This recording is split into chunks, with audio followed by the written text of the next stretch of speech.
ये राजकुमार थे, लेकिन वैराग्य हो गया तो भगवान बुद्ध के भिक्षुक बने। अब नए नए हैं तो बुद्ध ने कहा देखो तुम तो राजा के बेटे हो, तो तुम्हें तो भिक्षा मांगने का भी कोई अनुभव नहीं है, इसीलिए मैंने कोई व्यवस्था की है।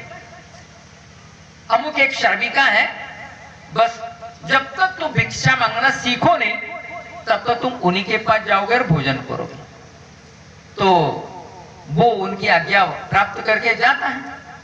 अब जब जाता है तो मन में सोचता है मैं तो राजा का बेटा रहा हूं, तरह तरह के व्यंजन आज तक मैंने खाए हैं, अब पहली बार जा रहा हूं, भिक्षुक बनाई है और भगवान बुद्ध ने भेजा है। तो सोचता है क्या मेरे पसंद का कोई भोजन या पदार्थ वहां मिलेंगे, मुझे ये पदार्थ बहुत पसंद है। तो वो सोचता है, जब वहां पहुंचता है तो वो श्राविका जो है वो भोजन लाती है, उनके मतलब चरण पखारती है, आसन देती है, बैठाती है और भोजन लाती है। अब दंग रह गया कि जो जो मन में सोच रहा था वही सारे पदार्थ सामने हैं। तो सोचता है कोई संयोग होगा। अब भोजन करते करते मन में विचार आता है बड़ी गर्मी है, दोपहर है, अब भोजन करने के बाद थोड़ा विश्राम करने की आदत है। अब यहाँ कहाँ विश्राम करेंगे, या कोई ना बिछोना न शैया है। तो वो पंखा झल रही है, क्योंकि पुराने जमाने कोई ऐसे पावर तो थी नहीं, इलेक्ट्रिसिटी, तो पंखा झल रही थी। तो कहने लगी बनते भोजन करने के उपरांत थोड़ा विश्राम करके जाते तो अच्छा था। तो सोचता है ये मेरे मन में आया और इसने तुरंत बोल दिया, लेकिन सोचा चलो ये भी संयोग होगा। जब विश्राम करने लगा तो सोचता है कि शैया ये मेरी तो है ही नहीं, ये दूसरे की है। जैसे ही आया तो वो श्राविका कहती है भंते न शैया आपकी है न मेरी है, ये तो किसी का कुछ भी नहीं है, केवल हम कर्ता बनते हैं। अब बेचारा घबरा गया, उठ करके बैठ गया, सोचा ये संयोग नहीं है, मेरे मन के अंदर जो विचार आ रही है पढ़ रही है। तो कहने लगा क्षमा करना, मुझे आज्ञा दीजिए, अब मैं जा रहा हूँ। कहने नहीं अभी तो आपने विश्राम किया ही नहीं, तो लेटे ही है। कहने नहीं बस आज्ञा दीजिए मैं जा रहा हूँ। अब वो चला, वहां से आया बुद्ध के पास, उनके चरणों में गिरा, कहने लगा प्रभु कल से मैं वहां भोजन करने नहीं जाऊंगा। कहा क्यों, क्या हुआ? कहने नहीं बस ऐसे ही, वहां नहीं जाऊंगा। कहने लगे नहीं नहीं जब तक जानूंगा नहीं मैं छोड़ूंगा नहीं। क्यों नहीं जाओगे? कहने लगे प्रभु मेरे मन में जो विचार आते गए तो मैंने देखा वो विचार पढ़ रही है, लेकिन वो युवा थी, बहुत सुंदर थी, उसको देख करके मेरे मन में कुछ विकार नहीं आया था, ये भी उसने पढ़ लिया होगा, इसलिए मैं किस मुंह से वहां जाऊं, अब मैं कल वहां जाऊंगा नहीं। कहने लगे नहीं तुम्हें कल भी जाना है वहां, परसों भी जाना है, और जब तक हम कहेंगे नहीं देखेंगे नहीं तुम्हें तब तक तुम्हें वही जाना है। अब वो आदमी बड़ा घबराया, अब गुरु की आज्ञा मतलब अब टाल भी नहीं सकता है। तो दूसरे दिन बेचारा जा रहा है, अब बड़ा अलर्ट है एकदम कि अब विचार पड़े जा रहे वहां, अब कोई ऐसा विचार न आ जाए, क्योंकि अब ध्यान जानता नहीं कि विचार पड़े नहीं जा रहे, वहां तो आदमी मतलब असावधान रह सकता है, और ये पता चल गया विचार पड़े जा रहे तो वहां तो बड़ा सावधान होना पड़ता है। वो बेचारा गया, अब बड़ा सोच करके जा रहा है कि नहीं आज विचार नहीं आने चाहिए। तो बुद्ध ने इतना ही कहा तो तुम अपने विचारों पर ध्यान देना, मतलब विचार आते रहेंगे उनको रोकना मत, केवल सजगता रखना और कुछ मत करना, केवल सजग सावधान रहना और कुछ नहीं करना। तुम्हें विचार आने दो, उनको दबाना नहीं है, क्योंकि दबाना क्या होता है, अब चाय बनाते हो ना, चाय केटली में चाय बनाते हो, सारे दरवाजे बंद, ढक्कन बंद, सब कुछ बंद, अब स्टीम कहाँ जाएगी? नीचे आग जल रही है ना, तो आग जल रही है तो भाप बन रही है, ये भाप जाएगी कहाँ? अगर आपने सारे दरवाजे बंद कर दिए पूरे केटली को फाड़ करके निकलेगी। इसलिए वो आदमी बुद्धिमान रहा होगा जिसने प्रेशर कुकर का आविष्कार किया, तो उसको पता था कि स्टीम के अंदर पावर तो है, स्टीम के अंदर बहुत बड़ी पावर होती है, और पावर नहीं है। स्टीफन हॉकिंस का नाम सुना होगा आप लोगों ने। स्टीफन हॉकिंस बहुत बड़े साइंटिस्ट है। छोटे बच्चे जब थे तो उनकी माँ ने चूल्हे के ऊपर पतीला रखा था, ऊपर ढक्कन रखा था, पानी रखा था गर्म करने के लिए, पानी बॉईल हो रहा था और ढक्कन ऊपर नाच रहा था। वो छोटा बच्चा ही तो था, उसने कहा माँ ये ढक्कन नाच रहा है, ये क्या बात है? कोई जादू है क्या?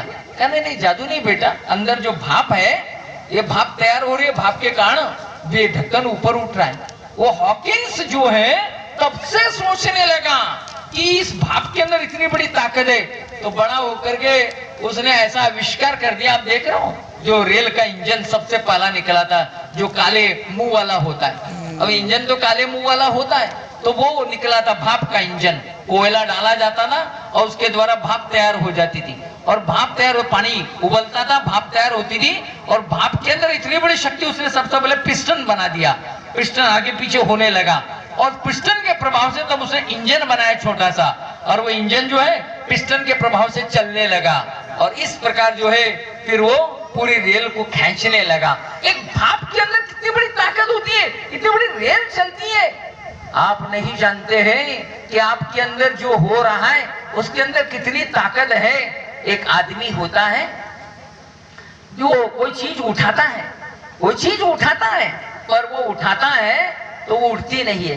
कोई सामने वाला ताना मारता है, क्या खाते नहीं हुए क्या? तो अंदर से एक्साइटमेंट हो जाती है, तो वो आदमी उसको पूरा उठा लेता है। पहले उठ नहीं रहा था, अब कहां से उठ गया? तो आपके अंदर क्रोध आ गया, एक्साइटमेंट। अब क्रोध के अंदर इतनी पावर आ गई, सारा वो निकल गया। जिन विकारों को आप दबाते जा रहे हो उनके अंदर बड़ी पावर है, और वो तुम दबा रहे हो, उसकी ताकत को काम में नहीं ले रहे हो, डिसिपेट कर रहे हो, या फिर वो आपको फोड़ करके बाहर जा रही है। बहुत सारे लोग जो दबाते हैं, तो आप देखते हो उनके जीवन के अंदर ऐसी अनहोनी घटती।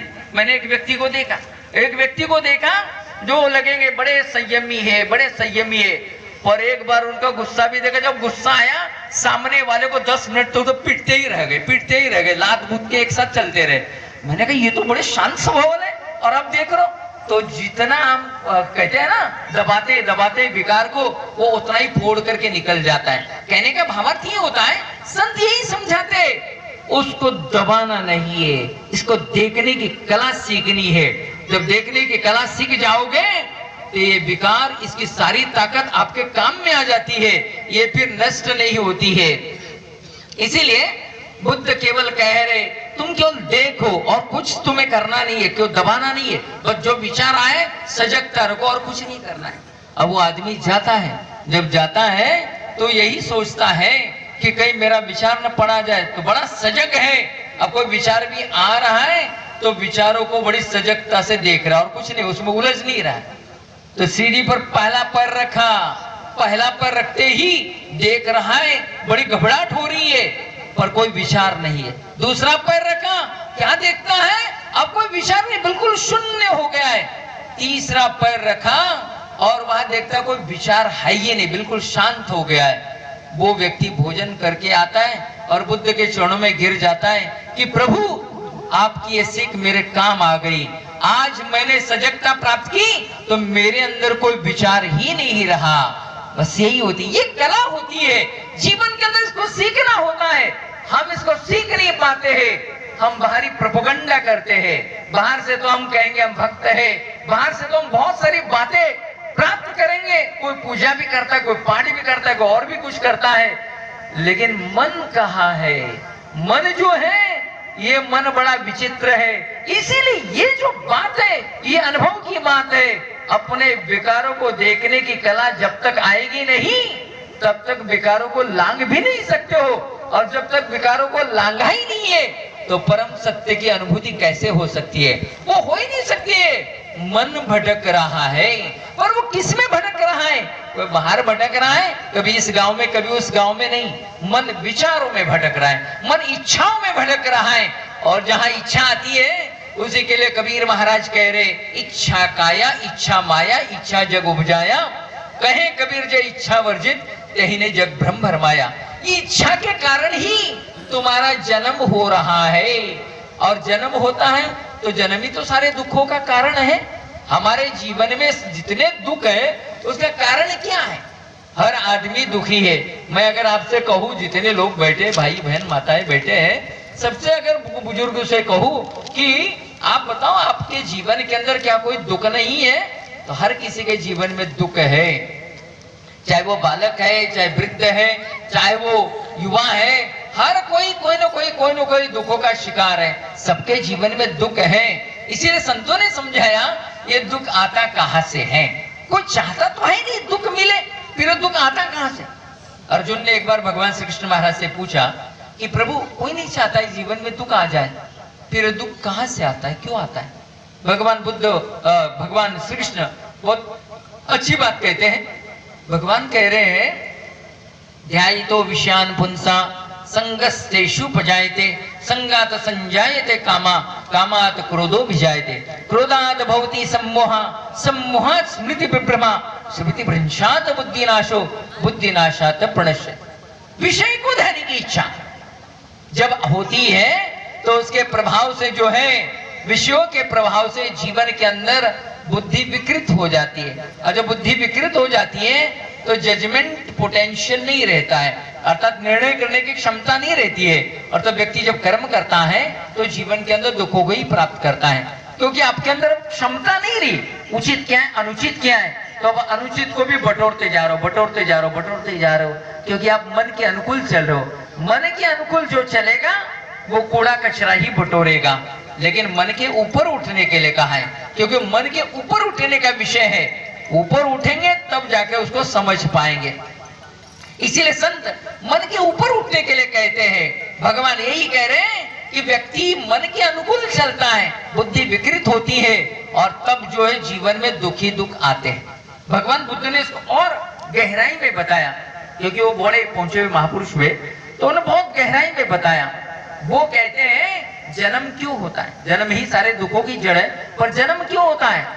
भवपच्या जाति, अर्थात जाति मतलब जन्म, जाति मतलब आजकल की जाति है वो नहीं है, कास्टिज्म नहीं है, जाति का मतलब जन्म, पौराणिक शब्द है। तो जन्म क्यों होता है, भवपच्या जाति, भव है इसीलिए जाति जन्म हो रहा है। और भव कहां से आया, उपादान पच्या भव, उपादान मतलब आसक्ति, आसक्ति है इसीलिए भव आता है। आसक्ति कहां से आई, तन्हा पच्या उपादान, तृष्णा है इसलिए आसक्ति आ रही। तृष्णा कहां से आ रही है, वेदना पच्या तन्हा, वेदना मतलब संवेदना हमारे अंदर है,